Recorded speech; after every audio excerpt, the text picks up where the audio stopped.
చేపలు తింటే ఆరోగ్యానికి మంచిదని మనందరికీ తెలుసు. అయితే మార్కెట్లో మన కంటికి ఫ్రెష్గా కనిపించే చేపలన్నీ ఆరోగ్యకరం కాదు. చూపుకు చేపల్లానే కనిపించినా వాటిలో నిలువెల్లా విషం. అలాంటి చేపలు తింటే ఆరోగ్యం మటాషే అంటున్నారు పోలీసులు. అవును, హైదరాబాద్ పెద్దంబర్పేటలోని హెచ్ఫాస్ట్ పోలీసులు నిర్వహించి తనిఖీల్లో భయంకరమైన నిజాలు బయటపడ్డాయి.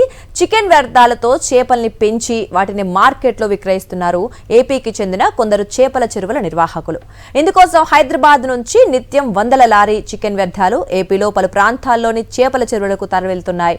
ముఖ్యంగా గుంటూరు, భీమవరం, వినుగొండ, అద్దంకి చేపల చెరువుకు తరలిస్తున్నట్లుగా తెలుస్తోంది. జీహెచ్ఎంసీ పరిధిలో హెచ్ఫాస్ట్ పోలీసుల దాడుల్లో ఈ నిజం బయటపడింది. పెద్ద అంబర్పేట వద్ద తనిఖీలు నిర్వహించిన హెచ్ఫాస్ట్ పోలీసులు 9 లారీల్లో ఏపీకి తరలిస్తోన్న 120 టన్నుల చికెన్ వ్యర్థాలను స్వాధీనం చేసుకున్నారు.